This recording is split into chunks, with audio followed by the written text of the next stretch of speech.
So the Fostering Healthy Game Communities, fourth episode of the PBBG podcast came out. When does this say it came out? A month ago. I've listened to this once,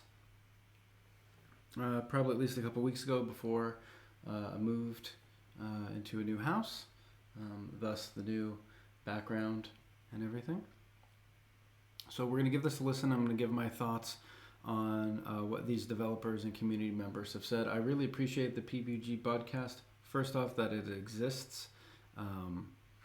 PBBG's not necessarily, maybe a niche in the game industry, but I appreciate that it exists, and we're getting thoughts from a couple developers, a community manager, I believe a player, or Ian's a developer too, so we have like 3 developers, and I think ASDF Delta, I think he's a community manager, though I could be wrong, maybe all 4 developers. I apologize, I don't know. Suggestion for the pbbg.com is to have maybe like a little dev profile thing where we, especially when we're going to spotlight these folks, maybe a nice little summary of the podcast saying who these specific folks are. I'm sure in the first podcast when they introduce themselves, they go over this. I'm a little scattered with how I am approaching this one. I chose the second one because it was monetization, and now I'm doing the fourth one just because that was the most recent one that came up. So I'd like to give my thoughts on fostering healthy game communities along with these developers. So let's see what they have to say. I'll be pausing it every now and then. I apologize if that's inconvenient for how you'd like to listen to this. Keep in mind you can go to, I believe in the footer here, let's see. You can always go to podcast.pbbg.com, and that'll give you the link to all of their podcasts, and you can listen to it that way. All right, let's go. How do you develop a healthy community, right? Because we all have experiences with negative communities or bad experiences, whatever, getting told that you're a crap developer. But how do you create a community and a culture that actually is positive in spite of all of the negativity?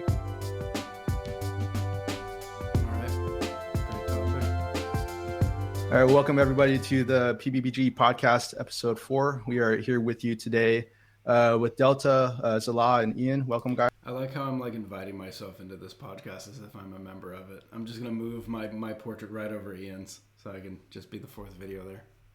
Guys, thanks for having us back. Yeah, sounds like we're not doing too bad if we're still here, right? No, we're keeping the momentum going. I'm liking it. Mm-hmm. Today we're going to be talking about community. Kind of what it means to us and our own personal experiences with it. I guess so. Even just introducing it, you hear that involuntary heavy sigh I do there, because community is something that's so incredibly rewarding of an experience when you capture the good spirit of what it can be. Sure. But it's also incredibly like frustrating and difficult when you have challenges that aren't so easy to work through. Sure. So I was gonna, I could talk about some of my experiences with Imperial Conflict, or if you guys want to talk about any of your experiences. I've not played Imperial Conflict. I've played Elithor for I don't know, like a year and a half, couple years, or however since it came out. So that's Zala's game. But I need to try Imperial Conflict just to have a little bit more of a background of what Fuhan Pai is doing with his game. Go for it. All right, I'll go ahead and kick it off then. So I'm a lot comes to mind for me personally when I think about it, because I've been in that community for like 20 years now or something like that. And that's a long time to be with a group of people. And I originally was a player in that game, as you guys know, and I took over as the owner and developer and admin, all that kind of stuff. Great.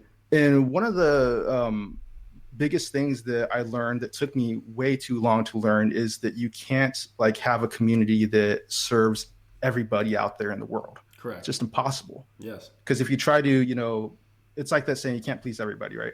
Mm-hmm. And that was something that it was a very difficult lesson to learn, because for me, as the guy who wants everyone to be happy, I tried too hard, I think, to make everybody happy, and ended up biting me in the face, or biting me in the butt, rather. I guess biting me in the face too, I don't know. But yeah, I could think of a lot of instances as the developer in particular where, you know, people come to you with complaints about the game, like, oh, this Sure. isn't working, or this sucks, or whatever, you know. And with feedback, you got such a range of kind of ways that people express it. Some people are very helpful. They give you like screenshots or whatever. And some people Mm-hmm. are very not helpful. They'll tell you how much you suck as a developer, how much you suck as a person.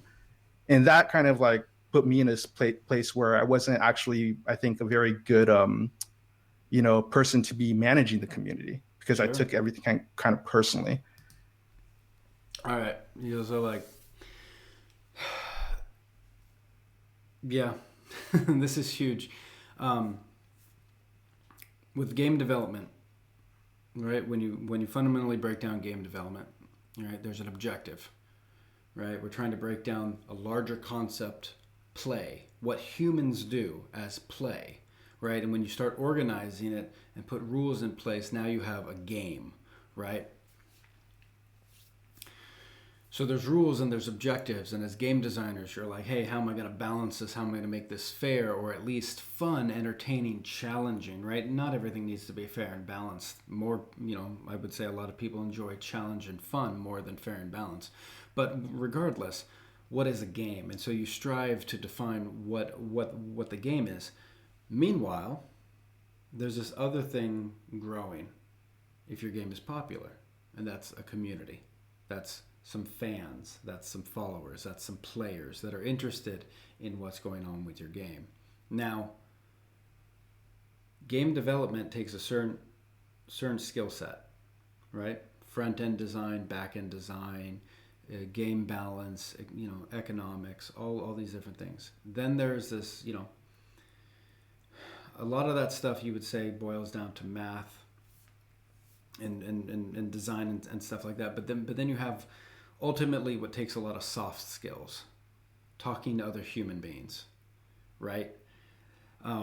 Managing a community, you're not dealing with code anymore. You're not dealing with predictable systems. You're not dealing with APIs, responsive devices. You're dealing with human beings that come from so many different backgrounds, so many personalities, so many points of view, so many motivations as to why they're playing. It gets incredibly complicated.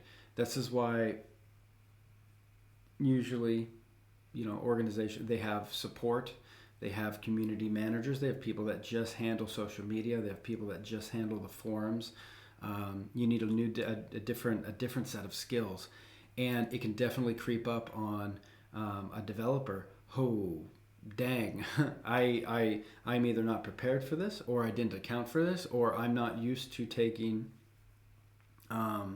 this sort of feedback. You know, folks can be combative, they can be argumentative. I mean, you're on the internet, right? You just arguing on the internet is, we all, you know, this has been going on for a couple decades now. So lesson number one, or yeah, lesson number one is really the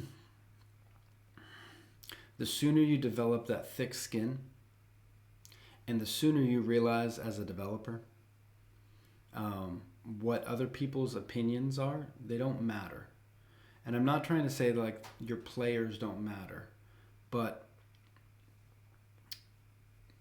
and perhaps there needs to be a conversation later on about some good ways to think about this relationship, and the good way to think about feedback, and just, you know, keep in mind that you are managing the game, you're developing a game, you're releasing a game. These other folks are just playing it. And I don't want to discount players, because their time is valuable too. They're making a choice. They're making a choice to spend their valuable time in your virtual world. And you should respect that. But also keep in mind, you have accomplished something. No matter what this person thinks about it, if this person hates your game, then they should stop playing the game. You don't owe them anything. You don't owe them a fun game. No, there's no contract here. People need to make a choice about whether you're going to play this game or not. And if someone's not enjoying themselves, they need to leave. You don't need to cater the experience to every possible group.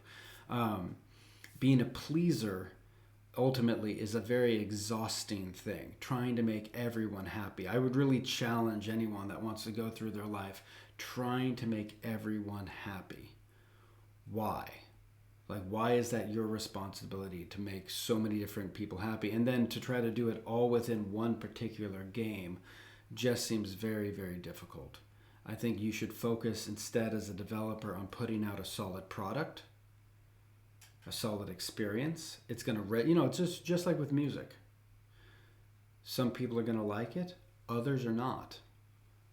People just need to be adults, or at least, they need to be decision makers, owning their decisions on, I'm going to play this or I'm not. Try as a developer not to be the savior of everyone's free time. It's going to burn you out, and ultimately it's not going to work. And that was a lesson that I had to learn, to kind of distance myself from the separate the critique from the vitriol that comes with it sometimes, and kind of remove myself from that so that I could still remain a positive presence in the community. Sure. Because anything that's present, be it good or bad, is going to perpetuate itself. If you have a lot of people arguing, it's just going to cause more arguing. Okay. If you have a lot of people supporting each other, a lot of people being friendly with each other, you're going to get more of that. So I think that was my biggest takeaway, I guess, with regard to just dealing with people and managing relationships and building relationships, is that you got to stay positive. You got to stay, supportive of people, even when they're not necessarily supportive of you. Sure. And in my mind, it's kind of analogous to any real life relationship, any other type of relationship that you have, is that, you don't want to be petty. You want to be welcoming. You want to support people. You want to be friendly. And that's, it's a tough thing to learn in life in general, but in a situation in an online gaming community, it's particularly challenging because there's so much anonymity, that kind of thing. And that's where I'll kick it off with my general spiel, I guess. I don't know if you guys wanted to jump in with any of your experiences with any of that. Well, we're going to be talking a lot about this with community is relationships. And I think just something to keep in mind at the beginning of this talk, this is an unequal hierarchy of power here. These people are all developers. Every single PBBG I've played, whether it's reverence, respect, or disdain, there is an acknowledgement of almost like a caste system, right? You have two different classes here, right? You have the developer put up on a pedestal, oh my God, thank you for making the game, or whatever like that, and the player. So just keep in mind, when we talk about relationships, this is not two friends meeting at a park, meeting at a coffee shop. There's one, the provider of this virtual playground you're about to enjoy, or you're about to spend your time in. Whatever they want to do happens, right? They control everything. You can simply click the buttons they decide to put in front of you. That? Yeah, I think, we have a particularly difficult job as community stewards, is that gaming communities are by far the worst groups of people on the planet, just overall. And they could be just intensely toxic. You hear about stories all the time of games. I think the last big controversy was The Last of Us. There could have been more since, but these companies and really these people spend hundreds of thousands of hours crafting and creating and getting everything right and thinking of players, and the moment that their creation gets seen by the players that they care so much about, they just tear it to pieces. I mean, there's a couple of things here. There is a lot of toxicity on the internet. There's a lot of toxicity with anonymity. I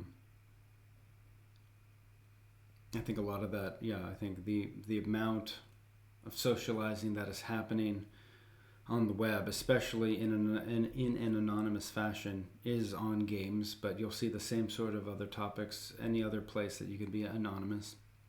I think games brings out a certain competitiveness, which a certain amount of trash talking and stuff like that. So I would agree. There's a lot of toxicity. I think it is, it is whatever energy, whatever type of energy you let go into the system, it's going to perpetuate. So I think that's true. I would also say that there are many people in the games industry, especially in the larger AAA sense, AAA companies. The games are a business. It is a business. It is not always a passion project. Is not always pouring their personal heart and soul into the project. They're putting together a product, a commercial product for sale. And when they ship that, whether it's some of these games that are shipping buggy or incomplete, or with, with the aim to monetize, with microtransactions, monetize some pretty predatory stuff. I don't think that the reaction to developers by the communities is entirely unwarranted. I would say that if you look at how communities more around indie games react to their developers versus AAA games, and Last of Us is not an indie game, right? Last of Us is a AAA studio, I believe. If you're going to react to EA or Blizzard, Activision, stuff like that, that's a lot different than how the community may react to an indie game developer. So, yeah. Like Mass Effect Andromeda was another good one. Yeah, Mass Effect. Cyberpunk. It just seems Cyberpunk, right? Someone may. I mean, the controversy in Cyberpunk is not unwarranted on how people reacted to that game, and then there was the investigation that showed that like the QA was very poorly done. Like, so anyway, I'm just saying, like, people were sold a product that was ultimately less than complete, is what it appeared to be. If this happened in any other industry, if this happened in a restaurant, if this happened with your car, if this, people would be outraged as well. You're asking people to spend their hard-earned money and their limited time on your particular product, and you don't deliver. So, let's keep that in mind as well. Cyberpunk. Yeah, I'm guilty of that. I was pretty harsh on that game when I yeah. And, it's a hard thing to get right. It's a hard thing to create a community that's healthy and doesn't foster a lot of toxicity inherently. And whatever that secret recipe is, I think it's still kind of out there. It's very hard to understand all the different dynamics at work and at play, and it really how to make sure that you build up something that's going to be worthwhile. Yeah, that was one of my questions kind of like coming into this conversation is how do you develop a healthy community, right? Because we all have experiences with negative communities or bad experiences, whatever, getting told that you're a crap developer. But how do you create a community and a culture that actually is positive in spite of all of the negativity, right? Like some of the like for Cyberpunk, for example, some of the hate for that game was it was unfinished, it was buggy, blah, blah, blah. But I think maybe underlying that was a degree of transparency. Sure. That people thought, oh, I'm buying this finished game, I'm buying this awesome product, and then finding out I'm not actually getting what I was sold. Yeah. Like No Man's Sky, another good example. No Man's Sky, same thing. I mean, you guys talk about like creating communities. I mean, another way of talking about it is this, like you're creating relationships, friendships, or let's just say like connections to other human beings. One of the fundamental tenets of those relationships being honesty and transparency. And guess what? When one party is neither honest or transparent, it's not a surprise if the nature of the relationship is simply one,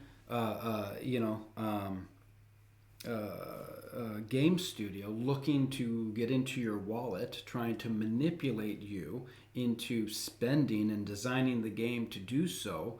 That's like, as opposed to someone who is out there purely trying to,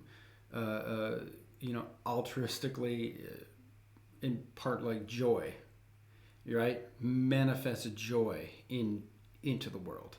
So I do think we are dealing with humans. Creating communities is creating relationships at scale. I do think I don't think there's a I don't think it's fair to say we don't know the formula, but I would say that dealing with humans is far more complex than dealing with simply making the game itself. And yeah. Example, you get sold this huge idea, this amazing universe, and then you buy the game and you're like, wait, this is not really what I signed up for. Yeah. But then you have people gladly paying $20 for, a early dev version of Minecraft, which arguably is less cool than even No Man's Sky on release, but they're excited about it because it's full transparency. This is what you've got. This is the current build that you're getting access to. There's no hidden anything. So transparency, I think, is maybe one of those pieces, but I'd be curious to hear like what you guys would say are some other core attributes of a healthy community. Sure. I think a lot of a healthy community actually comes down to the game itself and how it's led. Sure. A lot of different genres produce a lot of different people. Fantasy games generally have people that are way more fun. But then you get to like mafia games and gangster games, and you have people that have a huge ego. So I don't think it's solely how you can foster a community. I think a lot of it actually revolves around your game and its ideas in itself. That's interesting. I never considered that. I mean, it makes sense. Something like a mafia game, there's kind of a role play element to it. You come in, you want to be the big boss or whatever, and there's maybe some kind of projection that comes along with that maybe that manifests in the interactions with other players or between players. Let's see if I would think though, even with that though, that's just another variable that can be managed, and maybe it's maybe more difficult to do so to build a healthy community in a game like that, but it can still be done if the leaders are aware of that particular challenge. Okay, let's just mention this for a moment. Okay. This was a very good point by Ian. Games cater to one or multiple of these audiences: killers, socializers, achievers, explorers, right? The same folks that are playing World of Warcraft are not necessarily playing Hearthstone, or not necessarily playing Overwatch, or not necessarily playing Counter-Strike, right? Each one of each game out there is gonna fulfill League of Legends, for example, or Street Fighter, right? So yes, the nature of the game itself, the genre, the mechanics, the competitiveness versus the lack of competition. Think about soccer fans versus like American football fans versus golf fans, right? The intensity of a football game versus the intensity of a golf match, and then how do the fans react? I mean, it's all very. This was a very good question. The community, right? The people that end up playing the game, supporting the game, talking about the game, paying for the game. They're going to be motivated by one of these four archetypes. Yep.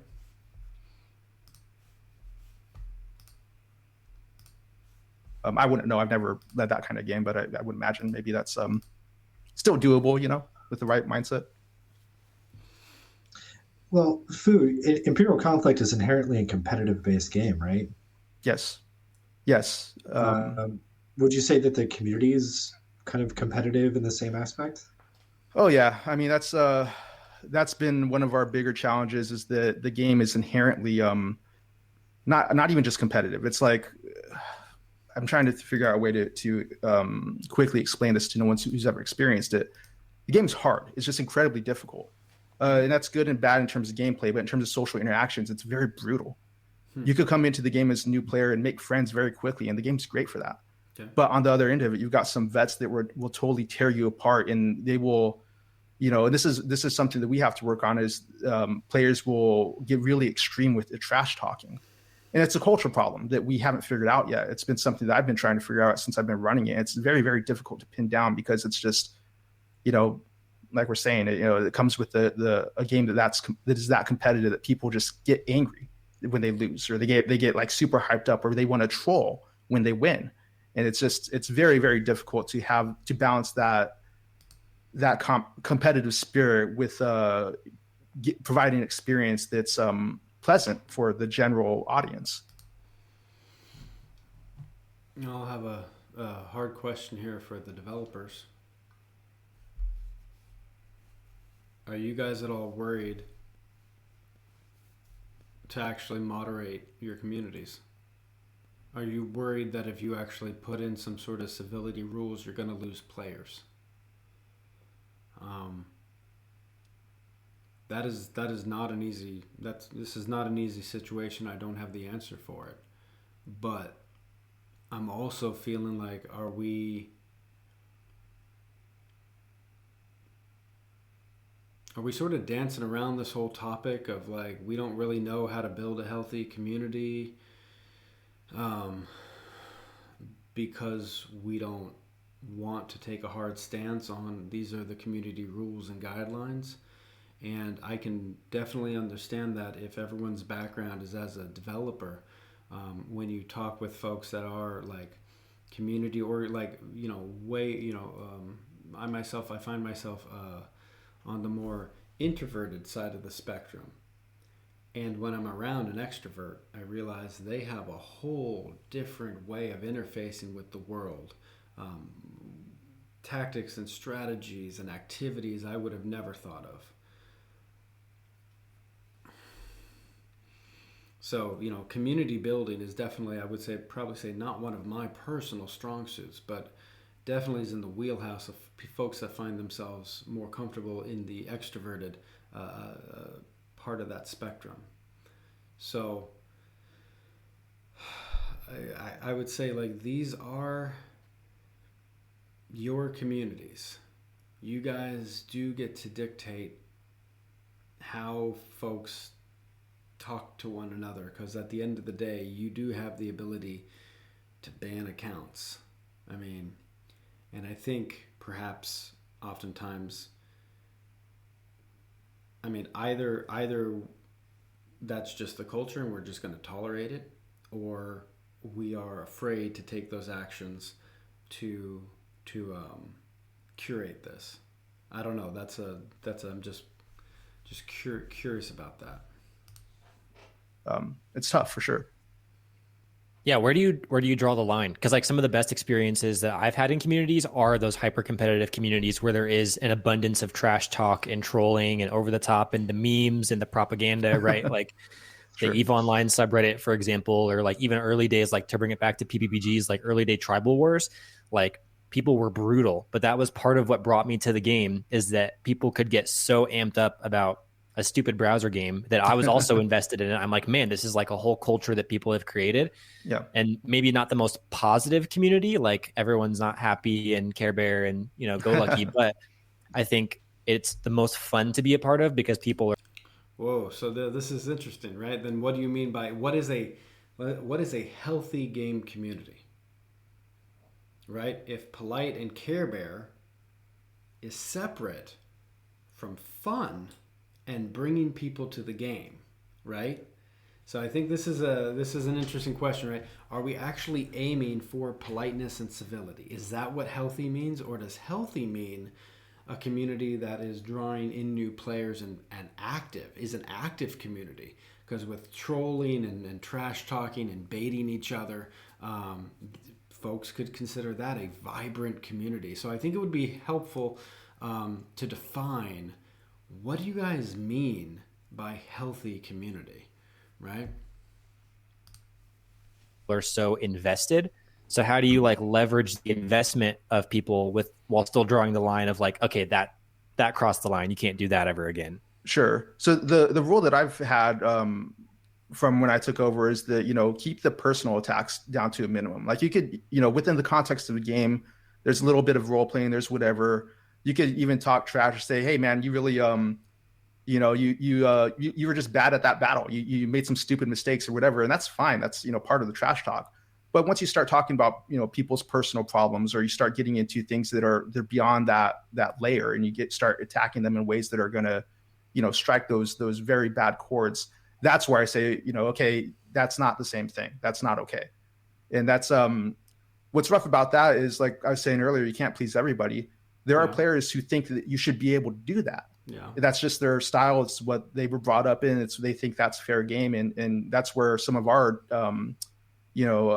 problems come, is there's discontent amongst the community that say like, hey, we're not babies here. We're all, for the most part, grown, mature adults. We should be able to say whatever we want. And then there's people who obviously think, well, no, that's not right. You're going to alienate a lot of people. And I don't like being talked to that. Is that the definition of a grown adult? Just being able to say whatever the hell you want without consequences?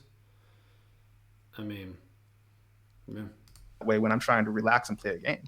And it's finding that balance in between to say like, yeah, we can't, handhold everybody, but also there's a limit, where if at some point you're just being mean for the sake of ruining someone's day, that's not really trash talk necessarily, It's tough. It's tough balance. That's a good. It's a tough balance because we're not defining it. The developer of Noroth has pretty much banned anyone who's rude to anyone. I mean, say what you want. At least there's a definition of what you're allowed to do in that community. You're not allowed to talk to staff. You're not allowed to make anyone else feel uncomfortable. You're basically not allowed to tease anyone. If so, you'll get banned. You may, and make a decision if that's a community you want to be a part of or not. But at least there's a definition there. So I do empathize that you have a player base, especially as a developer who's inherited the game. This wasn't your community that you started from the beginning. And if you've been working on this for 20 years, there's been other people that have been in this for 20 years. That is a tough situation to come into. Now, I will say, for the sake of this podcast, how many other developers are out there with a 20-year-old community, right? As opposed to a lot of these games launching nowadays, the community's 3 months old, 6 months old, 1 year old, 2 year old. It's a little easier there for a dev to wrangle this. I think Foo, in this case, is dealing with something not many other developers are going to deal with. Not very many of us are going to inherit a 20-year-old IP with the community and then have to try to make everyone happy. Slap under new management and see what happens. That's of course easier said than done. Good line. That makes a lot of sense. I'm taking notes too because, I'm building a competitive PvP game, and so trying to figure out like, okay, this kind of stuff is going to come up, and so how can I kind of take some notes to prepare against that? Because like Elithor is not very competitive, right? Like people are competitive; they want to be on top of the leaderboards, they want to be the very best, and there's different ways to do that. But the ways to do that are not by attacking others, like in the game, right? It's all purely your own ladder that you're climbing and then comparing. Whereas Trounce will be, you're tearing other, like the way that you get big is by taking it from other people, which is a lot of fun, but also, it crosses that line. So I'm interested from like my own experience, but then also like building a game, like the kinds of things that will come up and trying to like take notes from that perspective too. So I appreciate it. Yeah, of course. But do you guys have any thoughts on anonymous play as a factor in that? Because one of the debates we had in our community is whether or not you should be able to play every round as a new anonymous player, or if everyone should know exactly who you are, because that makes a huge difference too. What do you guys think? Double-edged sword, isn't it? You know what people say about Reddit? Like it brings out the best and worst in people because it's anonymous. I know it's not a game, but it's an example of like how people go about, or how they are when they are anonymous. I have guest accounts in my new game, and they're completely anonymous. Like it's just guest and then a bunch of numbers. Yeah.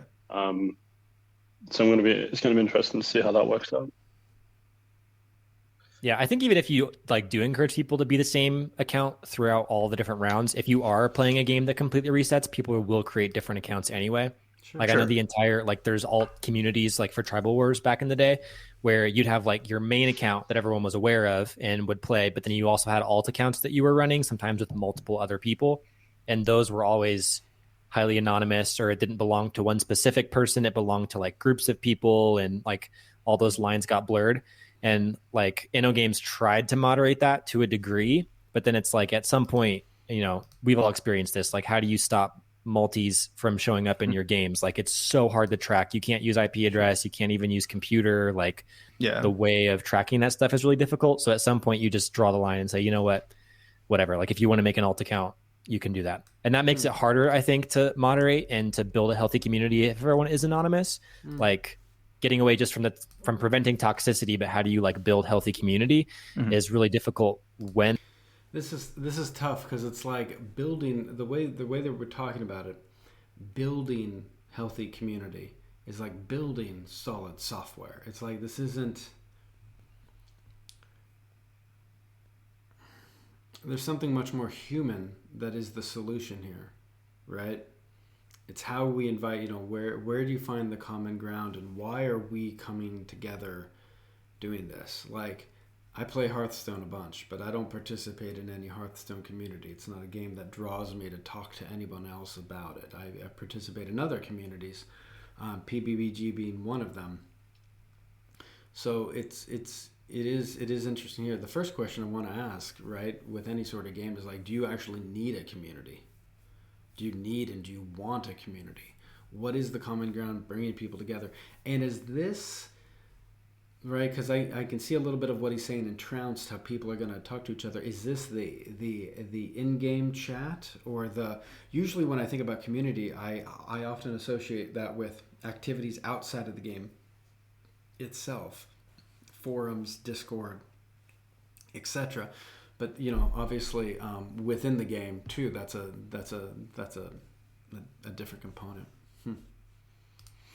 And there is anonymity, like. Because you're not really building community with individuals, you're kind of building community with like within the culture of the game and the allegiances. Like, oh, I fight for this side or this team versus other team, or oh, I'm a member of so and so alliance and their stated values are XYZ, and you're attributing your identity to like a group rather than as an individual, which I think creates a healthier level of community, because it's not any one person who's trash talking, right? You don't want to be associated with that person. But on another level, like you are kind of lost in the crowd as just a member of a group, which I know some people like, and some people, they want to be, the big crime boss that everyone knows. So yeah, sure. That's actually a really good point, because, when you have social games, you inherently develop reputation. Right. And there are some games, some PBBGs in particular, that use reputation to kind of help it. I think it's more in the Mafia world, but, even social representation or reputation is important, because if you're the top, like if you're part of the top clan or guild or whatever, those carry a reputation with it. And then when a member joins, then like I've seen on a bunch of games where like people get kicked out of those groups because they're not upholding the moral standard or the social standard of the reputation of the people in that group.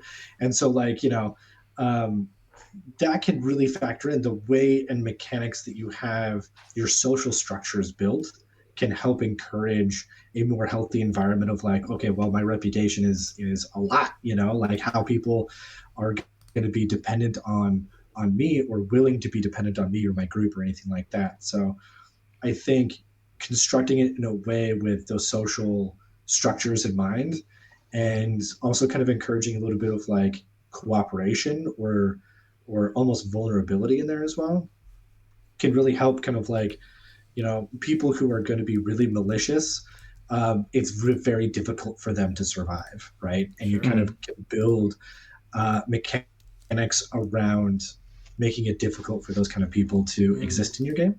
Okay, we're going to talk about this in a sec. I'm trying to think of actual PBBGs that kind of have that out of my mind. We want to be careful here between us as developers putting in mechanics to shape the social part of the game, how humans are going to group, organize, and play the game, versus allowing people to group themselves. Okay? For example, games that introduce, you have to pick a faction, light and dark. Why? What impact on the game does that have? Oh, you can only join a light or dark faction. Why should the game dictate how we should organize. Let me be in a guild with my friends. Let me chat with my guild members, stuff like that. Don't try to craft as the games, as this goes back to a little bit of what we were talking about earlier. Are you a game developer? Or are you a psychologist? Are you a sociologist, right? Do you have a background in anthropology, right? Do you know how humans are going to organize and behave? Are you trying to curate that sort of online space? Or are you trying to do like an online RPG? I would encourage you to leave the social aspect a little bit more sandboxy. And I think they're going to talk about some things here in a moment. And I'm going to talk about this a little bit with IQ RPG as my example. Now, what I would say is, for the last couple minutes, they were talking about the standards of the guilds and clans, and you'll see this. So, like, every game I've played, like, let the clans determine, or the guilds determine, what their standards are about who can join and what you have to do, whether you're paying dues or you have to be online a certain amount of time a day or week or whatever.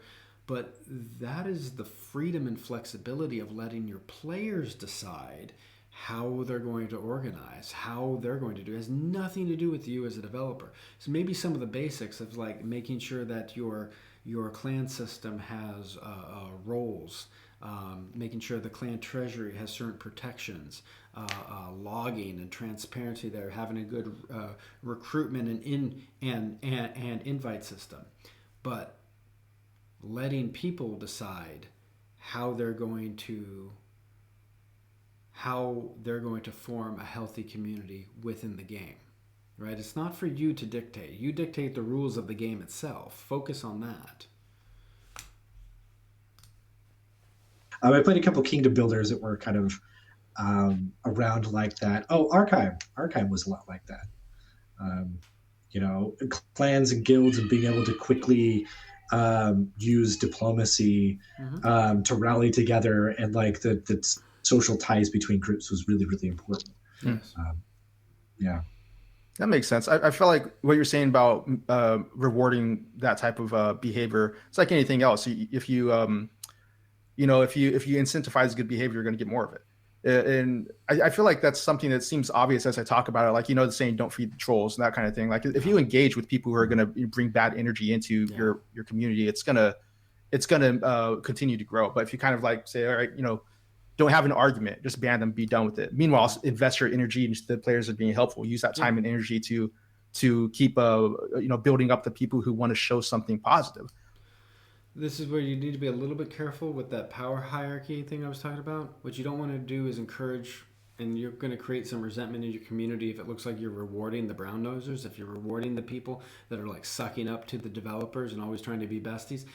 I would say you could definitely ban the people that are just toxic for your community. They don't need to be there. Don't give that fire any oxygen. Let them go find another game. You don't owe them anything. But also be careful with incentivizing behavior. You're already, with your game loop, you're already incentivizing certain behaviors and you're rewarding them. People are going to gamify anything. So if you say, hey, I see this in a few games where people suck up to the dev and then they are more likely to get boosts and bonuses and special drops and things like that because devs are people too. And so you want to make sure, you have to protect the integrity of your game. So be careful with what exactly you're rewarding here. I would encourage, this again, easier said than done. I would, maybe they'll get to it. We will think instead, like World of Warcraft does this with the raids. People have to self-organize in groups of 5, 10, 25, 40 to accomplish certain goals. If you are not pulling your weight, you're kicked out. The only way to achieve the objective is to organize. And the game developer does nothing to incentivize you or whatever. They just put the platform out there. And you as the players have to figure out, how are we going to group up? How are we going to communicate? How are we going to talk about the objectives, the strategies?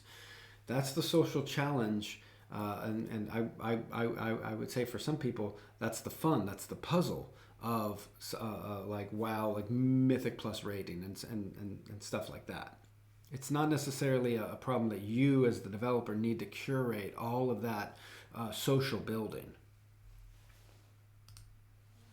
I feel like that does a lot of good. It's sometimes difficult, but it's definitely worthwhile to, reward the good behavior. Even though, I mean, it sounds so obvious to say it, but sometimes it's really difficult to do when you're in the middle of it, when you have all this stuff going around, and I feel like it's a lead by example kind of thing. If you're not even as the game dev, if you're a leader of faction, or even a player, or even anybody who could be playing any of these games, if you want, I mean, it sounds like a cliche, but be the change you want to see in the world. It's really true. It really is. Yeah. Like every positive interaction any player is going to have with another player, it feels good, and it's going to perpetuate, because that person they interact with is going to do the same thing likely with the next person. It's a culture thing. They're going to see it as an example, think, oh, this is how this game works. This is how this community works. This is what we do around here, and that hopefully perpetuates that kind of positive energy. Yeah, it's kind of like a herd immunity, right? You develop a herd immunity of positivity. At some point, it just kind of like spills over. And yeah, I think that's 100% true. Like I'm seeing that in Elithor even. Like, so half of that I think is like a lead by example, right? Like if you engage with people who are positive, if you're positive, even if trolls come and scream at your face, you're a terrible developer, being like, you know what, you're probably right. I'm a terrible developer. And just diffusing those situations, like you bring the positivity kind of out of the woodwork, and people feel okay being positive. Yeah. And so I think that is half of it, like leading by example. But then I think the other half, right, is feeding that positivity, like rewarding that positivity, or giving people a platform for their positivity, or highlighting that if they're like, super nice to someone else, like highlighting that in like a public announcement, like channel, or, if a guild, like a guild versus guild battle, and one guild loses, but they lose honorably, like highlighting the fact that it was an honorable loss. And like, this is the kind of people that we want to be, and doing it in a fun way, even not just like, hey, be like them, but like, man, they like lost the best way I've ever seen anyone lose before. And like highlighting that is like, people are like, oh man, next time we lose, like we want to be like that too. Like it's that leading by example, but also highlighting like the positiveness, I think is really key. Yeah. Okay. I think it means a lot for players when you acknowledge them, regardless of what the circumstances are of them in the game, to be seen, in the community, to be acknowledged, to have that validation that you're, you have a place in the community. Because I think that's all the community is. You want a place to belong. You're playing with new people that become your friends. You build the relationships, and you start to know people. That's it's important for people to feel like they have a place to be, as opposed to just ignored or feel like they don't matter or anything like that. Ego. Right? Yeah. You want to. I think that I think hits in a pretty big area of what is like the goal of the community. There you go. Like why is everybody together? If the community is centered around a inherently competitive game, then the community is going to be competitive. It like mimics it really well. But the goal is to maximize play, right? That's really the goal. For like PBBG.com community, we have a really positive community. We don't even have like any community rules still. Not that that's a challenge, please, knock on wood. But our goal as a gaming genre community is to maximize the amount of games that we can play, right? We need more players for that. We need more games for that. And we need players to find games.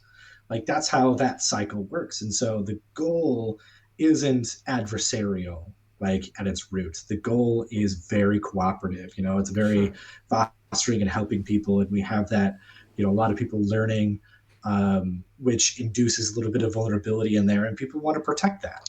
I think it's kind of an instinctual thing to want to protect that. Yeah, that makes sense. Yeah, and it's very intentional too. Like, because you could have a gaming community that wants to help people find good games, but the way they do that is by pointing out all the trash games you should never touch. And so they could post all the news about like, oh, this game was terrible. Here's all the drama about this game. This developer did this terrible thing. And all that kind of like, you could still achieve the same goal of helping people find the right games to play, but doing it in a negative way versus in a positive way. Like, oh man, this brand new game is coming out, or hey, this person is trying to develop a game. Let's help them stress test their server. Or, hey, check out this game that another developer made, and he's not even part of this community, but he really wants to like people to play his game. And to be fair, when people have brought up drama in the PBBG community, they were pretty much told, you need to stop. So people did bring up drama about what other developers have done, and that topic wasn't given any oxygen, and they were pretty much told to stop. So they brought it up for the same reason, right? The player was concerned that other people should know about this lest they fall into the same trap.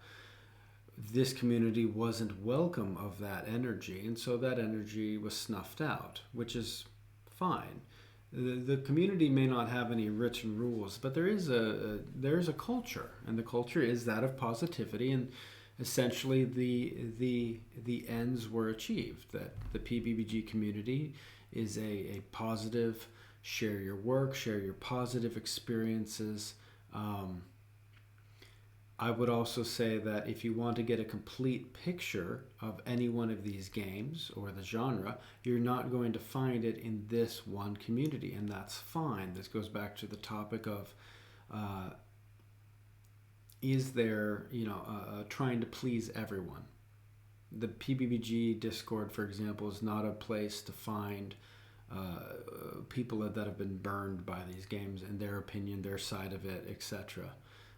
There's other sites and discords and whatever for that, and that's fine, right? Know your objective, and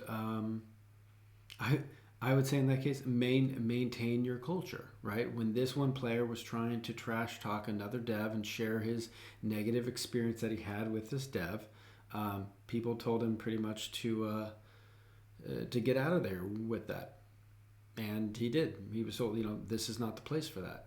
And this isn't a criticism of the PPBG Discord, right? This was not the energy that they wanted there. And so I think that's a good example of, having a good idea of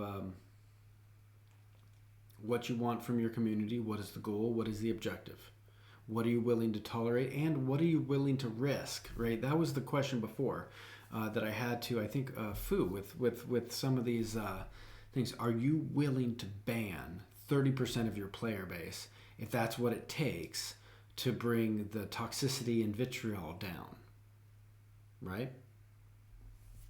How many people, I'm just trying to think, if people were toxic in the PBBG Discord, it just sucks the energy out of anyone wanting to participate in that thing. But how many accounts would you guys be willing to ban, right, to maintain the tranquility and kind of investigation into theories and exploration into the AI topics and the X mechanics and So anyway, it's an interesting thing to think about.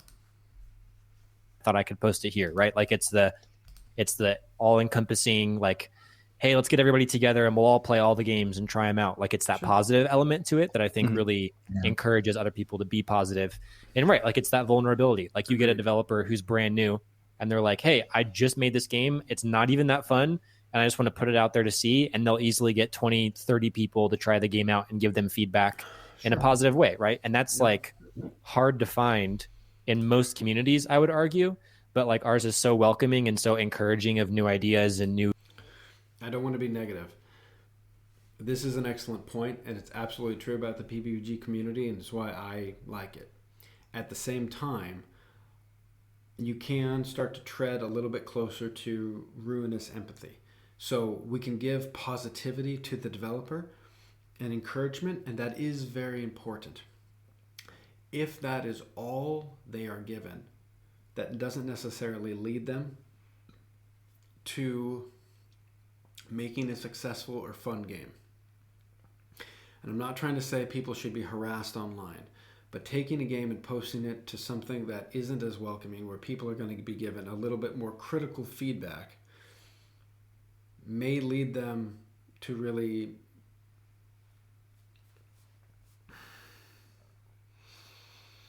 question their approach to their design more critically. It's a tougher audience to please. It's a challenge. If you can please this particular audience, you will make a different game, right? The more difficult the critic is, right? The higher the bar is. Now, obviously, brand new devs, that may not be, you may not have the confidence and the endurance to deal with that level of feedback. But I don't want to say just pure positivity is good. It definitely needs to be mixed in there some, by all means, but you also want to make sure you are challenging yourself. And I'm not trying to say you should open yourself up to trolls and harassment, but make sure you are getting people who are willing to say, hey, your game is not good because X. Because at the end of the day, what do you want as a game developer? Do you want a game that has players, a fun game, or do you want to share your game in a safe space? Things that it's kind of perpetuated that self, and in some way we have gotten that herd immunity, right? Of like, if someone comes in and starts trash talking, you're going to have people who are not you guys like coming in and saying, hey, what the heck, you can't just say that to people, right? Yeah, like okay. just members of the community backing up the culture and ethos of the community in a way that, like, because you've set the baseline of this is what we do, this is who we are, and people have adopted that. So Sure. It's hard to create that, but once it is created, I think there is like a level of herd immunity where it's like, no, like as long as you just continue being consistent, like you're going to keep getting the results that you've created. So that's a good example of the values being well understood. And we had that drama, or I wouldn't even call it drama, it wasn't even that big a deal, but we had that instance in our own community where there was some contention around, whether or not we can't take critique as game developers. And the point was missed that, like, no, we're fine with critique, it's just how you critique. You could tell someone like, hey, I don't think your game is going to do too well, I think you have these problems, or we have a pretty high bar, or a high tolerance for being critical, but what we don't really tolerate much is just being mean-spirited about it. Yeah. And when that happened for us, what was interesting to me is it wasn't even initially our moderators that said anything about it. It was other community members that were stepping out and saying, hey, wait a second, what are you doing? Can you chill out a little bit? And then our staff had to come and say, oh yeah, we got to take care of this.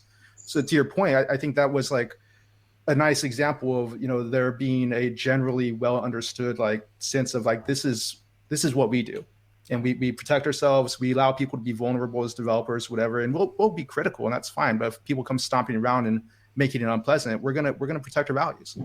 And this is a hard line, because, or sorry, this is I guess a fuzzy line.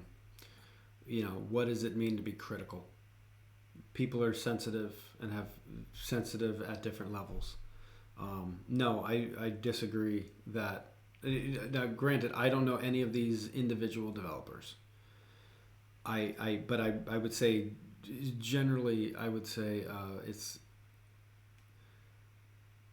I've never known like a large amount of developers just be able to take criticism. I have more likely seen people get defensive when their work and their effort is questioned. That being said, right, and the other thing is you can't always request your users give you feedback in just the right way that you want to, so you are the most comfortable. These people just had a bad experience in your game, right? They're coming to you with that sort of energy. It could be that they just lost a match, that they just lost some treasure, lost out on some big loot, they just lost fighting a boss that they just spent a ton of time and resources to get prepared for. It's their one night a week that they have to play your game, and it's bugged out, or they're stuck at the launcher. There's plenty of things in which your players can get totally pissed off, and from their point of view, they are doing validated with their anger.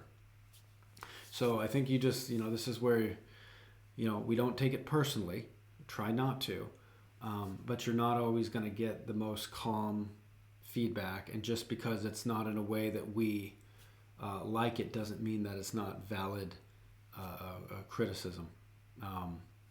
That's a tough thing.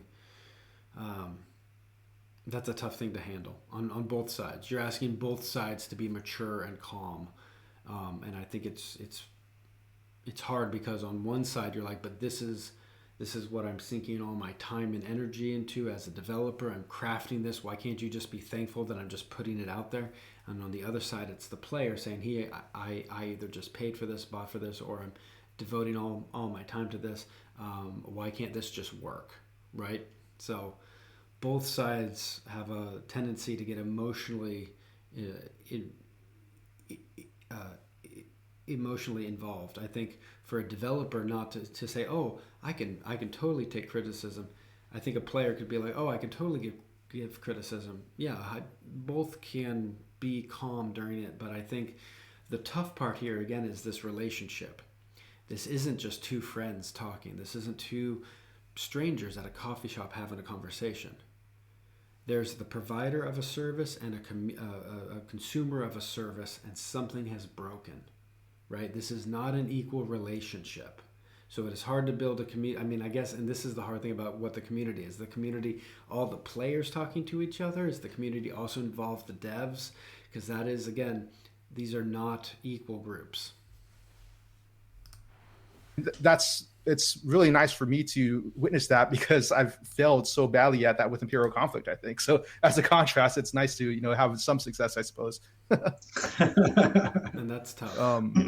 Well, Ian, I know, like, as a new, you've put more than one game out. I think it's the same game in spirit, but it's been different ones. How was that reception to the public? Which time? There's been a few. The first time I've released games, they've been pretty good. The reception in general has been, good. I've only ever released Mafia games though. Idlecraft is going to be my first kind of one outside of that, so we'll have to see. The first game I ever did was probably like 10 years ago, and there was no toxicity or anything. Everyone was just having a good time, despite it being kind of a Mafia game.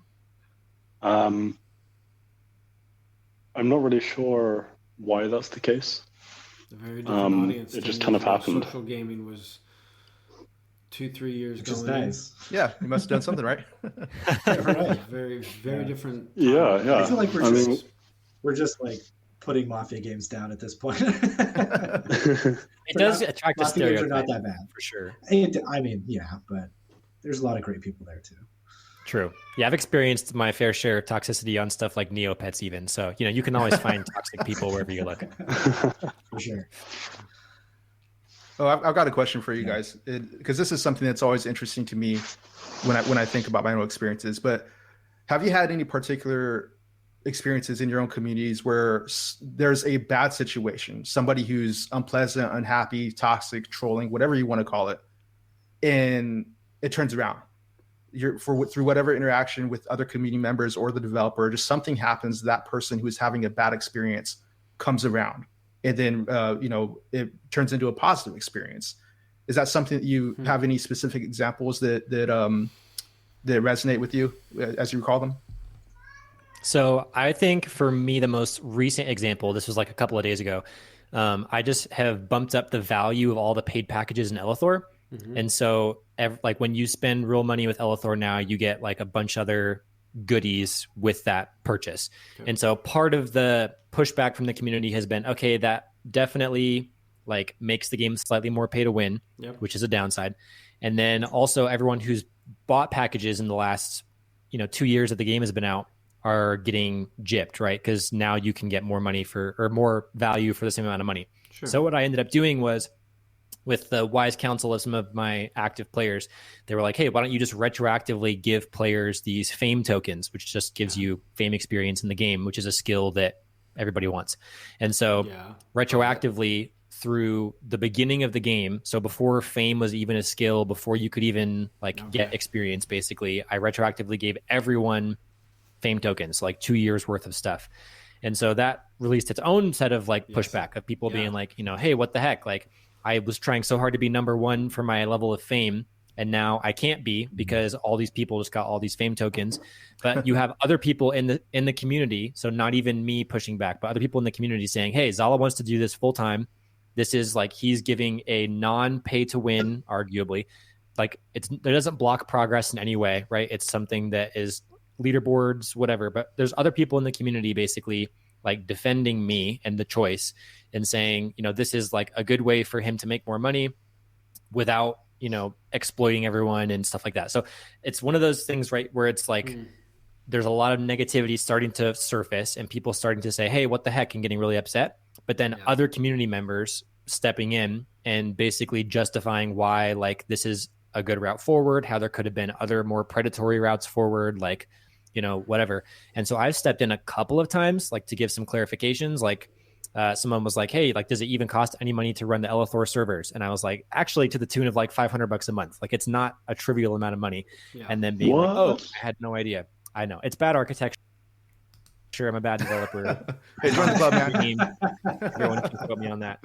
But me giving clarifying points, but not having to defend the decision really at all. The majority of the player base being able to come in and defend it, especially. So the players now arguing with themselves. You have people that are defending the developer, taking on people that are critical of you.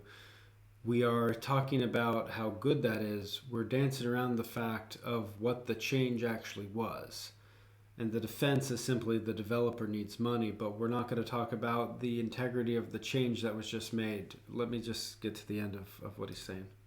Especially on something like monetization, kind of was eye-opening for me about, wow, this is the community that's kind of developed where people are arguing that no, Zala should be able to make more money from this game that we've all been able to benefit from, was kind of a, whoa, that's super cool kind of a moment for me. Okay, yeah, so there will be people like that. I mean, I'm not going to keep talking about that other game I sometimes talk about. But yeah, that was pretty much it. This is what we talked about a little bit of. Be careful rewarding people who support you. Just, you're going to build, and I hope that doesn't sound jaded, but you're going to build essentially a wall around yourself so no one feels safe to criticize the game or your decisions, because there's going to be a cohort of folks willing to defend you. And they seem to not be actually, from what Zala just said, the counter argument in Zala's defense is simply that he should feel justified making the change because he should make money from his game. From what I understand, fame tokens, you could only, I believe, you could only earn fame if you participated in clan events. So your participation with your clan or your guild, how well you did in that, rewarded you on a leaderboard where you could only really go up on that if you did well in those events. So there was a leaderboard based off how well you played the game. And I think maybe you also gave a little bit of fame experience if you gave the global boosts. So if you had extra cash, which again, that could be seen as a pay to win thing. So what you just said was the integrity of a whole leaderboard was challenged by this. And I mean, I guess this is what was just not even brought up in this podcast. And maybe I'm misunderstanding this, but if fame tokens are now retroactively given, anyone who is trying to do the very best job, reaching the absolute maximum in each one of their guild events to get the most amount of experience, to get the head on that leaderboard, is completely thanks for stopping by. Fame doesn't matter anymore because the guys that have spent money are going to be ahead of you. That's an integrity issue around a fundamental thing. And I don't want to have the conversation about should the dev make money. I want to have the conversation around the integrity of the choice, because when people had an objection to that, tell me why their objection to that was wrong.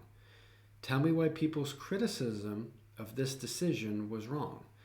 Or are we just simply admitting that we're undercutting players' effort and the leaderboard itself, this leaderboard, right? Competition, right? Fair competition, especially in this day and age where we're trying to sort out what is pay to win and not. An entire leaderboard here with fame has now completely gone to the pay to win route. Then okay, then I feel like then both parties are right. The developer should be able to make his money, but let's also not pretend like we didn't just sell out a huge portion of the game so the developer could make more money. I mean, I think it is great to hear that there are some folks that are giving positivity to the developer and arguing on his behalf. But this wasn't the situation of someone just having a bad time, someone wanting a graphical RPG or RuneScape or EverQuest and finding himself on Elithor and saying, this game is shit because I wanted a different game, and other people saying, you know what, maybe this game isn't for you. It sounds like there was a pretty big change here to an integrity of one of the things in which people competed. And the fact that people are defending that just for the sake of not allowing any negativity towards the developers, that's, I guess, what I'm a little bit curious. That's what I'm a little bit worried about. Are we creating an environment in which criticism is not allowed? Because I've seen that in other games. So anyway. Yeah, that's pretty great. I feel like that says something about the trust that you've built within the community, is that the fact that, even if you're not there, people know that they understand where you're coming from. They know that you're not trying to do a cash grab. They understand the situation a little bit, and they're able to, spread that information around as needed if there ever is any question of like, what the heck's going on. Yeah, that's a nice turnaround of that initial maybe state of anxiety that some people may have to come around and realize like, oh, okay. I would not have retroactively rewarded people. I don't think there's any reason to do that. You have shops all the time that are like, hey, this thing's on sale from this day to that day. You buy something one day before the sale, you paid full price. Guess what? I mean, imagine the day after Thanksgiving, right? The thing you just bought is now 40% off. That's just the way it is, right? If we're all adults, then we can handle this sort of thing. We don't need extra rewards and prizes. What I would say is what would have been cool was maybe like a second type of fame token, one in which you can use it to enhance maybe the functionality of fame itself, but that you could keep track of the earned fame versus the bought fame. So your character's boosts are the combination of the two, so you get that boost, but there's still a leaderboard that is strictly based off the fame you earned, and therefore an equal pay, a more fair ground for everyone to participate in. And those that wanted to pay, overall their character is boosted more. That would be my approach. It's Zaz not some evil overlord who's trying to take my wallet from me, that kind of thing. Yeah, because there's definitely other developers in the space who do have that, cash grab. Oh, that's the cash grab, game or whatever. Sure. Without naming any specific names, but the people have gotten that reputation over the years. You could say it's Fuhan Pai. I'm okay with it. Yeah. We do it. Imperial conflict with all its predatory monetization that exists. Yeah. But yeah, just like having a clear not that is beneficial, I think. So, I mean, that was a horrible sentence, but no, that's like, clearly not a predatory developer that people are willing to say like, no, this is completely justified. This is fine. Like, is a win. Oh, that's a great example. I think Fu kind of hit it on the nose too. Is it's that trust factor, right? Yeah, and that's hard to earn, very easy to get rid of. And I've seen or heard of rather a lot of games who garner and create that trust, and then in an instant, it all goes down the drain of like, oh man, all of our accounts got hacked.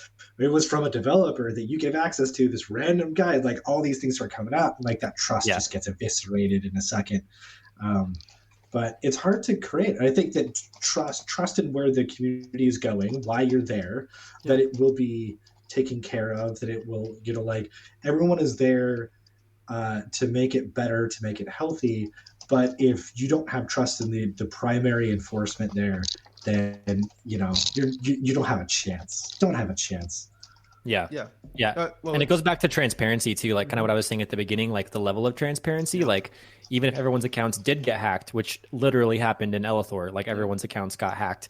And so having to like roll that back, figure out what went wrong, but then communicate to everyone, this is what went wrong. Here's how I screwed up. And here's how I'm going to walk it forward. Like, sure, you lose people when that happens. Like people quit the game, never come back.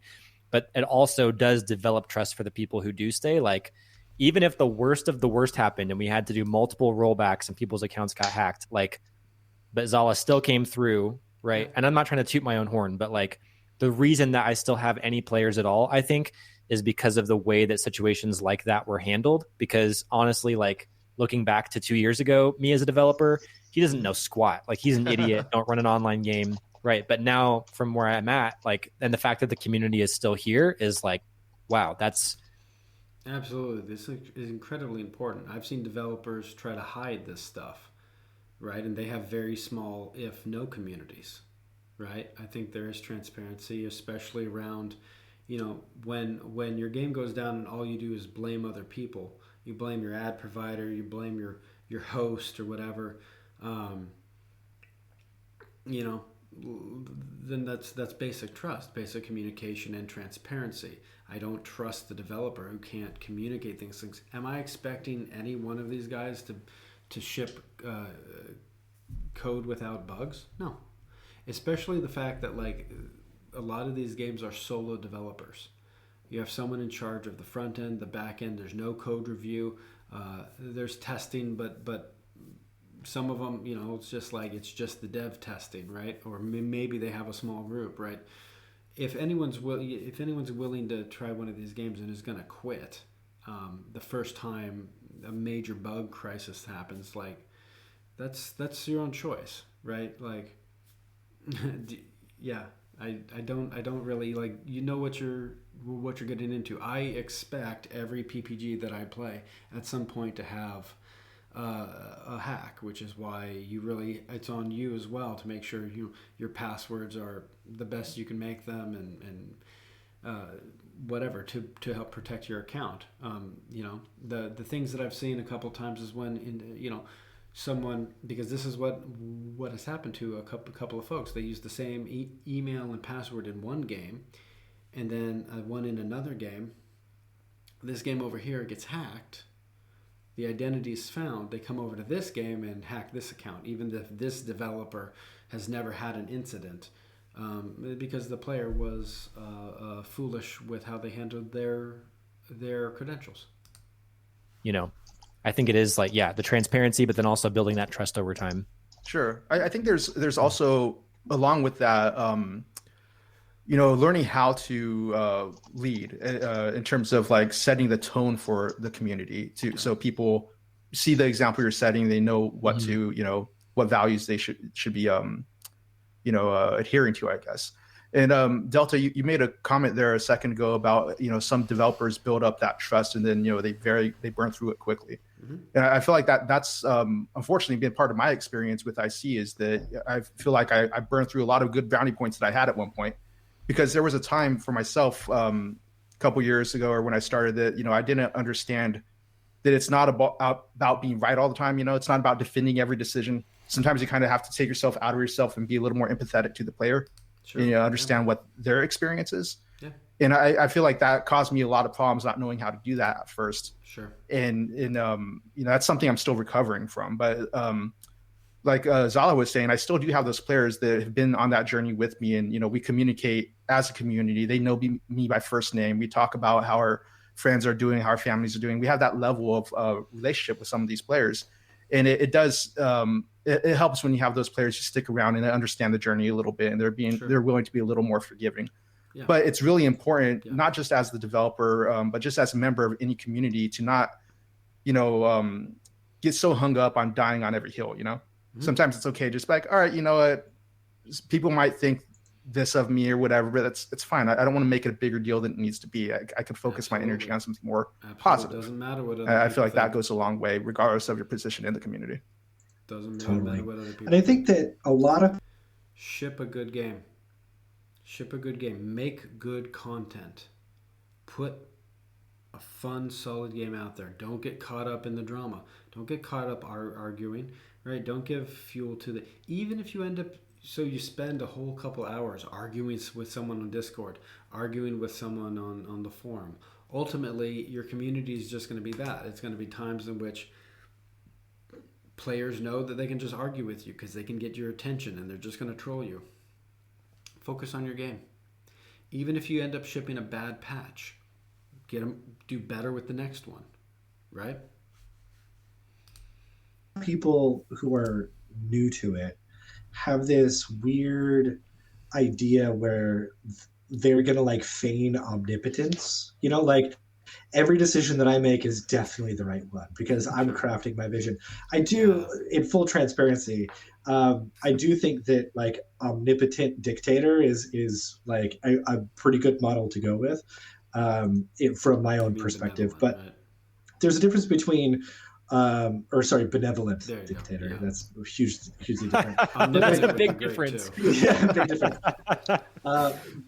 But like, there is a form of like every decision that I make is going to be correct, whether you like it or not. Versus like, I'm going to make some decisions and I'm going to make some mistakes. And like, that's okay. Kind of doing that process publicly can help generate a lot of that trust. But I see a lot of game developers, a lot of community managers who go into it with the idea of like, they're just going to be, commander in chief. They're just going to rule this with an iron fist. They're going to create all these rules and everyone's going to obey it 100%. Right. Yeah. And it just like, it comes off disingenuous because it's chiefly like impossible. Right. This was like 3 years ago when I first joined this community. There was a game in which it doesn't exist now. I don't think it existed a week after its launch. This developer was adamant on controlling everything about his game, in the game and out of it. There, fan subreddits weren't allowed. Fan sites weren't allowed. Everything would be monitored. Everything would be curated. And the one post I said to him, I was like, I'm wary of a game developer who's going to be spending that, especially a solo developer, spending that much time outside of the game. You're so worried about controlling how people are talking about your game that how are you going to develop your game? Right? Like, if you're so worried about your audience, let's focus on your game. If the game is good, people will play the game. If the game is bad, people will talk your game.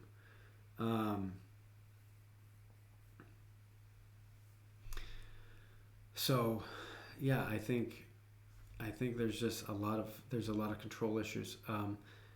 It's the same thing with developers who are trying to, just like Delta said, developers who think they are not only game developers but social architects.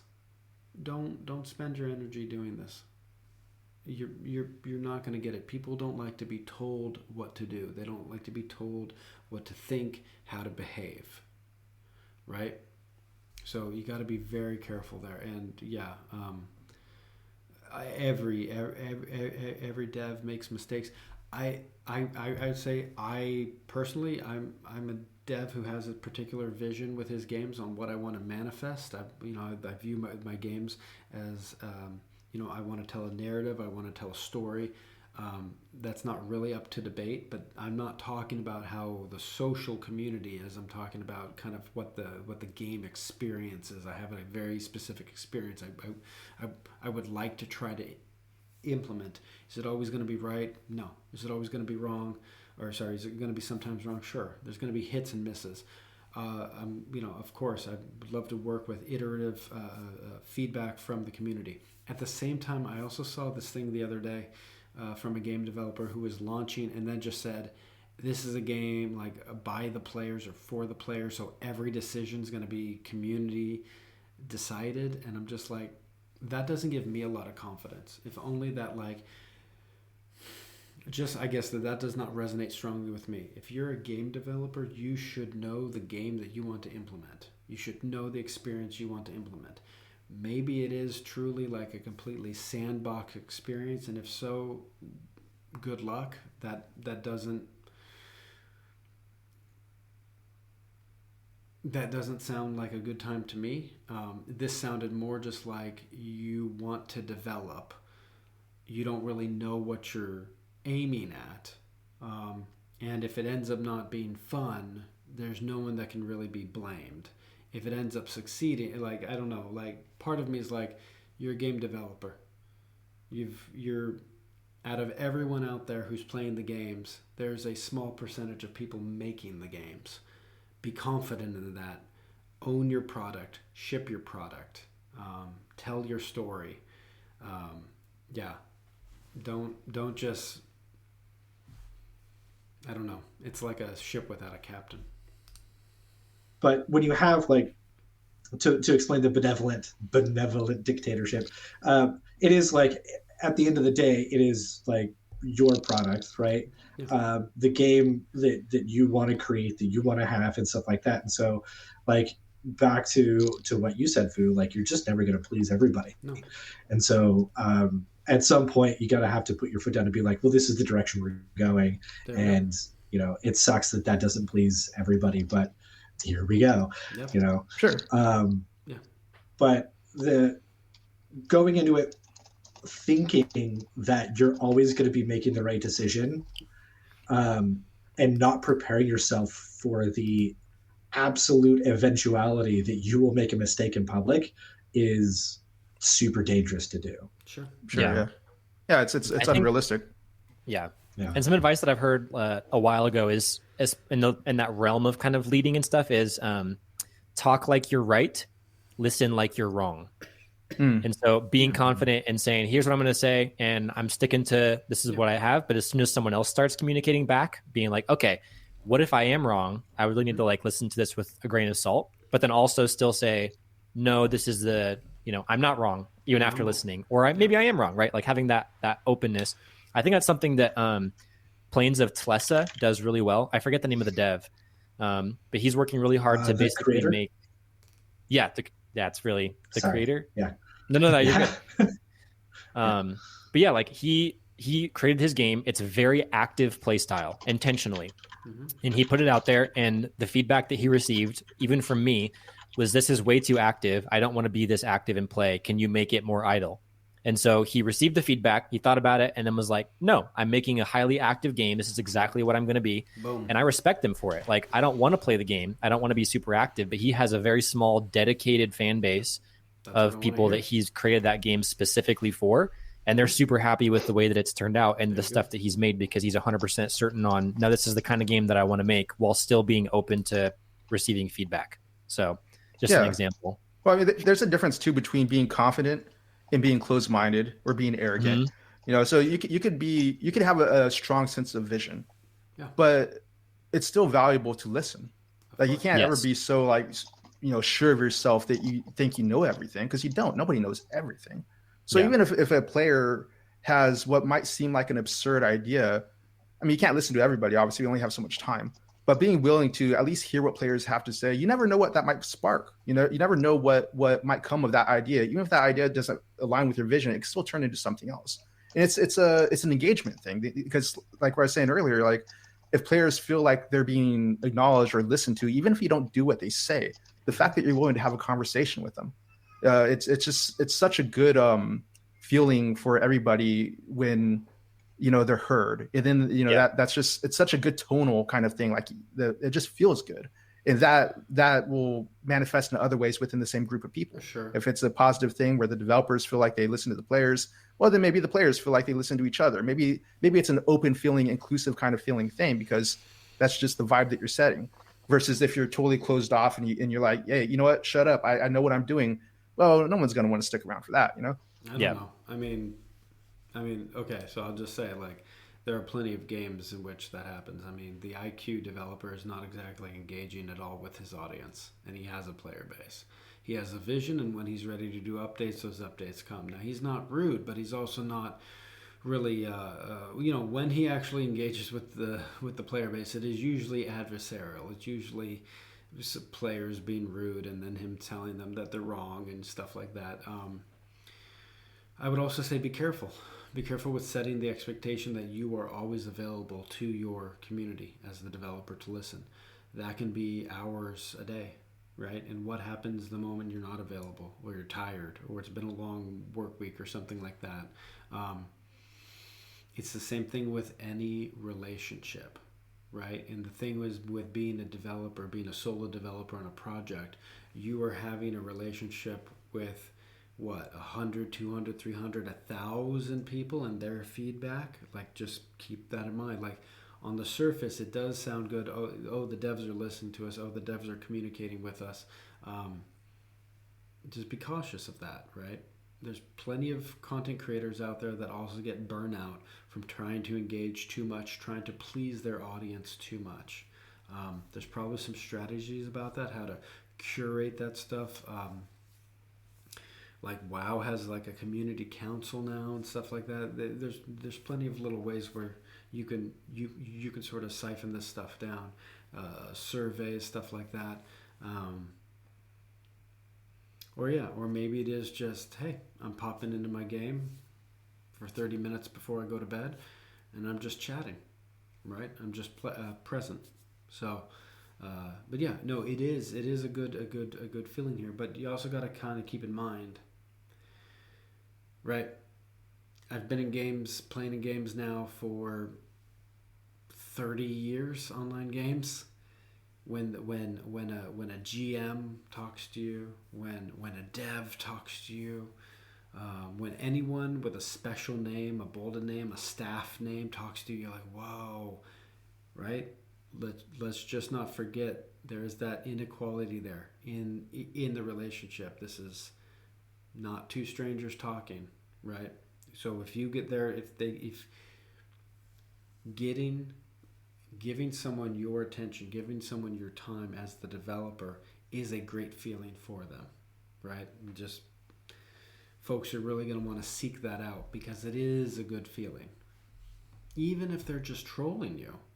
Oh, the trolls, right? When they hook another player, okay, cool. Now I'm just going to argue with this other player. But when I've hooked the dev, oh man, I got a big fish this time, right? I see that on IQ all the time. Making people feel heard is probably one of the biggest level ups that I've ever had in life. Sure. Of a singular lesson learned has done so much for my life in general, Yeah. And it's amazing how powerful that can be of if someone is saying something and maybe they're not explicitly saying it, right? You have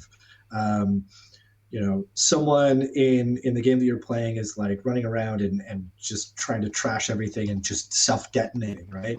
That's a message, not in so much of words, but they're saying something, and having them actually get the genuine impression of being heard can do a lot, and you can take that, I took it to the corporate world at work, right? And that does wonders. Sure. Personal life does wonders. Listen to people, let them feel heard. Sure. And that's a huge lesson. Yeah. Sorry, that resonates. It very much is. The human connection is why we seek out online games. It's why we seek out multiplayer games. It's why we join clans. It's why we socialize. It's why we participate in chat. These social connections are incredibly important. You as the developer need to recognize that and be very careful when you implement any sort of rules around that sort of stuff, because it can end up, giving people a really bad experience if you foul it up. My comment before wasn't that you shouldn't, listen to your players. It was simply a caution on your own thing. Listening to people at work or in your own personal life is what? On the scale of single digit to maybe low double digit as compared to a dev and their player audience, which I'm just saying, right now on IQ is over 400, right? Queslar is probably 700. Elithor is 500. I'm just saying and of course not all 500 are going to be talking to you, but trying to protect the devs from burnout here. It's everyone's going to be clamoring for, oh, I want the dev to listen to me. Oh, does the dev listen? But it's also like people are being selfish. You also need to be selfish to protect your own sanity. And it's not that no one on your staff should listen. Get a community manager. Get a volunteer that can help engage a little bit more. I think this is what I saw very successfully with Queslar. And I think in Elithor as well. Like, I rarely saw Zala talk as opposed to a couple other staff members who were there answering questions. So there's still someone in an official capacity responding to players, but it doesn't always have to be the developer. I think that's just an important thing to keep in mind. Did personally with me. No. I mean, that's why I like this topic so much, because this isn't even really a game discussion. Although it's very relevant to our games, it's a personal, real life discussion. Like any community, a community is a group of people, right, with common interest or common whatever.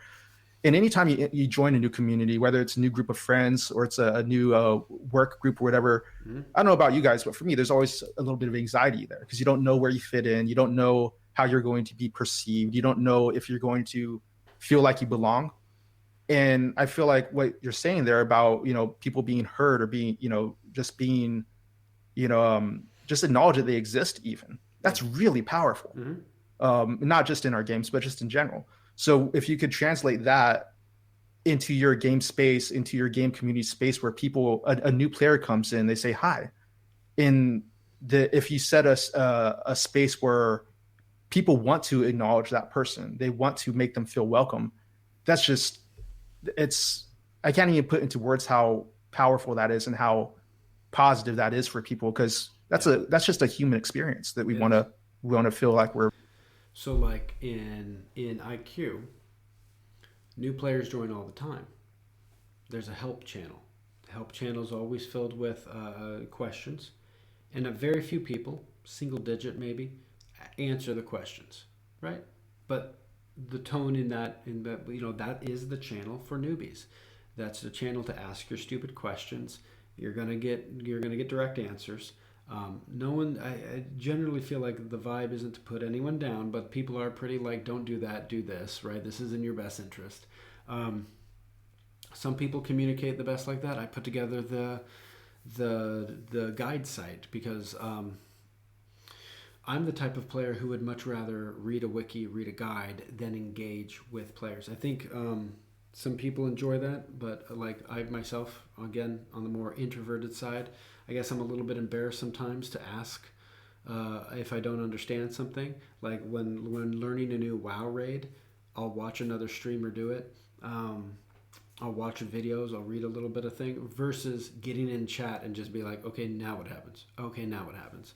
I like to be able to research and ingest information in my own time at my own pace. But back to the point, there's a help channel in IQ that allows for that sort of questioning. There's also the main channel.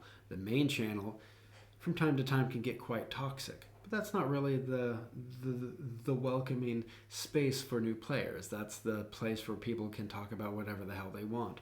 There's a trade channel for trade. There's a help channel for newbies. And it all sorts itself out. I would also say that when people start misusing the trade chat, this is very interesting. I think we get to this towards the end of the podcast.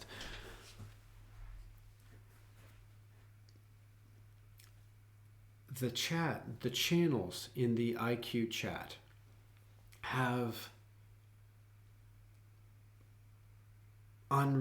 it's almost like unwritten rules about how they should be used. I think there's actually a written rule about one of these things, but if you're looking for a new guild, you use the trade chat, right? And if you start having a conversation in the trade chat, the chat is not moderated by the dev or the mods. I'm one of the mods.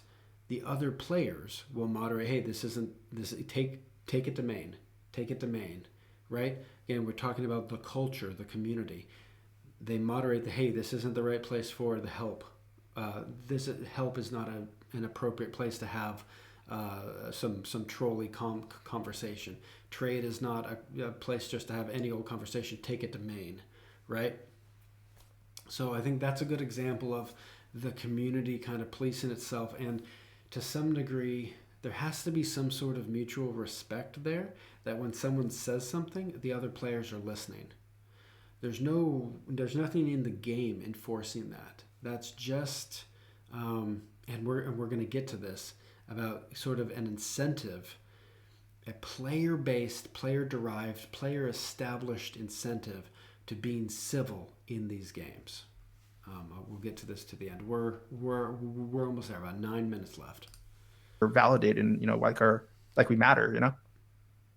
Yeah, that's a pretty good distillation of the subject, I think, all the way down to the core roots. Okay. Treat people like people, and everyone's happy. Sure. Yeah. A what? Well, Most on that people. note, I will say there's something there that I thought a couple minutes ago that I forgot, that I just remembered. That's the benefit of actually having some kind of personal connection with other players, like doing a game night, or doing something like, something that's just out of, we're here to play a game, like just connecting with them. And then you get to know the person behind the avatar, or the person behind the alias, or whatever. And that's just, it's more of the same thing, the person's an actual person. They're not just some text, line on Discord. That goes a long way too. Yeah. Well, I think that's a huge reason why you find a lot of support around the indie game scene, Kickstarters and small teams and stuff like that. People are more willing. It's probably something related to people being more willing to engage and support another human being that they can see versus a faceless corporation, right? You're more likely to give $20 to an indie dev versus $20 to Blizzard, Activision, EA, something like that. Maybe you feel differently about your support of that, knowing that perhaps the quality of product you're getting is inferior, right? For $20, I can get a whole month subscription to World of Warcraft versus some indie game.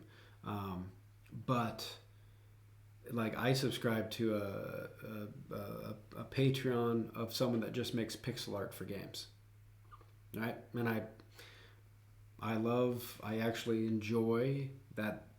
Whatever it is, $10 a month, $15 a month is going to this guy who's his passion is creating the pixel art, and he can do that, and I'm helping support that, right? And that's sort of the connection as well, right? If I went to his page, I can't remember it off the top of my head, but it's sitting right there, his actual name, right? His as opposed to when you pay that sub fee for WoW, and you're like, well, this is being split between whatever, 2,000 people, right? So I think the human connections are very important. Anything else we want to hit? Man, that went fast. I feel like we've got a lot of That was good. opinions on this. I Okay. feel like we keep going for another hour, but no, we got to wrap up. Yeah, no kidding. Yeah, we do quick picks. Yeah, I'm down. It's for the audience. Delta, you want to explain what the quick picks are? Yeah, absolutely. So new kind of segment-ish that we're going to try out. Quick picks, things in our life, digital or physical or otherwise, that we have found particularly useful, or things that we really enjoy that help us in our lives. So that's our quick picks. I will go first as the progenitor of quick picks. And so my quick pick is going to be PBBG charts that I have just launched. It's a personal product. As a disclaimer, this is not officially part of the PBBG.com like brand or anything like that. This is personal from my own work, and the point of PBBG charts is to create a concurrent live list of all PBBGs and how many current players that are on them every day. So if you go to light.pbbg.com, you can see charts up at the top, and go check that out. It's also on the subreddit. So very cool. Very cool. Yeah. Nice. I'll go next, and then I got to dip out. So for the podcast listeners, you won't know any different. For the video listeners, I'll go black. That's, it's good. So my quick pick is the game Foxhole. So if you've not heard of it, Foxhole is like a large persistent world divided up into a bunch of different hexes. And then you're basically a little dude running around on these hexes and you fight against the enemies, which sounds like, typical isometric war game. But the big difference is that everything in the game is built by players. Yeah. So when you spawn in using a soldier supply that was made by somebody. And for someone to make a soldier supply, they had to go to a salvage field and collect salvage, put that in a refinery to create basic materials, take those basic materials to a factory to create soldier supplies, throw them in a truck, and then take them to the front lines where you spawned.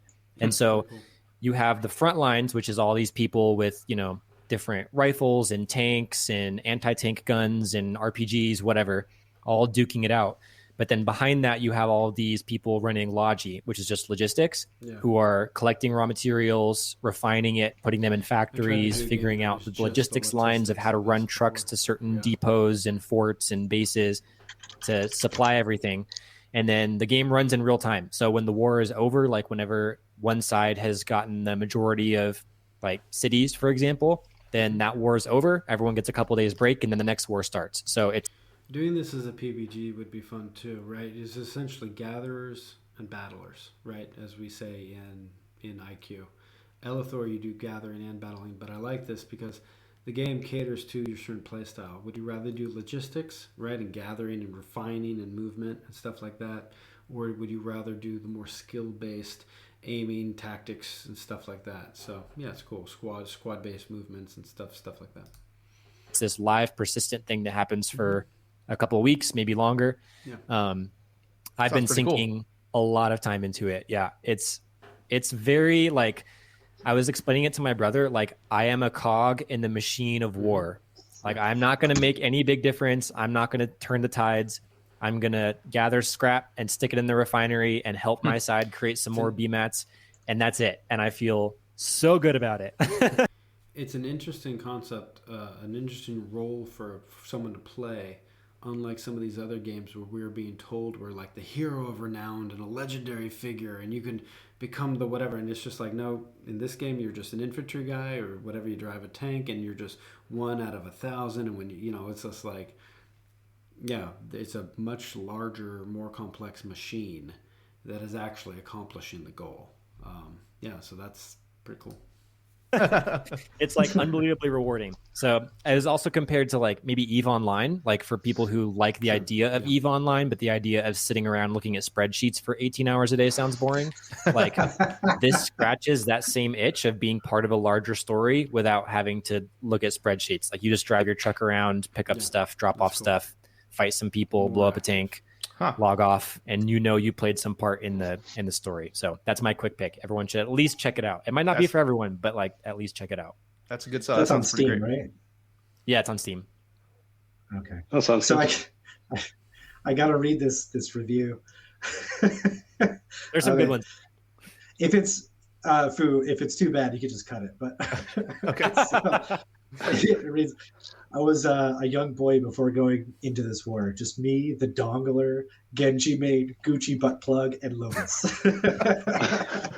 A classic war tale. So good. I think the one criticism I heard about Foxhole is you can end up having people play both sides. So they'll have a second account, they'll join the other side, and because it is logistics and stuff like that, you can end up screwing it up. You can end up taking expensive vehicles or expensive resources, dumping them in a river, getting them destroyed on purpose, etc. There's a lot of sabotage. So I think, unfortunately, that's what some of the reviews on the game are also talking about. It'd be nice if in time that could be countered. But overall, I do love the idea of this sort of persistent, evolving world. Oh, man. Yeah, there's people that have 9,000 plus hours, and then they review, and it's like pretty good. And it's, wow. Obviously, if you put 9,000 hours into the game, it's pretty good. So, but yeah. Right. Very cool. All right. Ian, do you want to go? Yeah, go on then. I wasn't prepared at all, so I don't have anything game related. I've been sick over the past week, and Twitter has been a lifesaver. The amount of drama that's going on across crypto, across Elon Musk, and various other things is just beautiful. It's really kept me going. Yeah, I mean, there's definitely been a lot there. Endless source of entertainment right now. It's a bottomless pit. It's great. Yeah. Well, I mean, see that right there, it kind of ties into what these guys have been talking about for the last hour. Entertainment, right? Drama, trolling, right? It's fun, it's engaging. People are going to do it. They're going to bring it to your community too, right? It isn't just politeness, and that's tough. As much as these guys have been saying, gaming communities are the worst, and not wanting that toxicity. Acknowledging that, yeah, it is entertaining, and at the end of the day, people play games. People want to be entertained. They're going to bring that. They're going to bring that energy back into the community too. Unfortunately, People say they hate Twitter, but they just haven't seen this side of Twitter. It's definitely something. I don't even know what else to say. All right. I guess I'll go. I'm often looking for couch co-op games for my fiance and I. It's really hard to find them. It's just not as much a thing anymore, obviously. But we did find a really good one called Spaceline from Far Out. If you guys are familiar with Overcooked, it's that style of like, it's chaos, a lot is happening. You're kind of managing a lot of things in, a small amount of space. But for this, instead of it being a kitchen and you're cooking meals, the idea is that you're managing a space line, like a space vessel that's traveling to a distant planet, and you have customers, and you have to do everything from manage the radar. Someone's driving while you're managing the radar. Then the passengers they need to use the bathroom, so you have to go open up a toilet, and then they're hungry and you got to feed them, and all this madness is happening. It's really, really fun. It's very silly. It's a very silly presented game, but it's really well done. So if you get a chance to check that out, we got into that over the last weekend or so. Only gripe is it's a pretty short game. I wish there's more content for it, but if you're into that kind of thing, worth checking out, I think. very cool. Is that also on Steam? We play that on Xbox Game Pass. I'm not sure if it's on Steam. Gotcha. Okay. Yeah, that's it for me. Right. Oh, it is on cool. Steam. Yes. Ooh. Well, I have Lovely. one more thing to say, but I think these guys. All right. I think that's it then. This was a great conversation. I felt like it was a little bit of a therapy there for myself personally. For sure. Yeah. But anybody here, if you're listening to the podcast or watching on YouTube, if you guys have thoughts on community, we would love to hear it. It's such an important topic. Really, I feel like we could go another hour, but we only have so much time. So I'd love to hear your thoughts if you want to continue the conversation there. Yeah. For now, though, I think we're going to wrap up.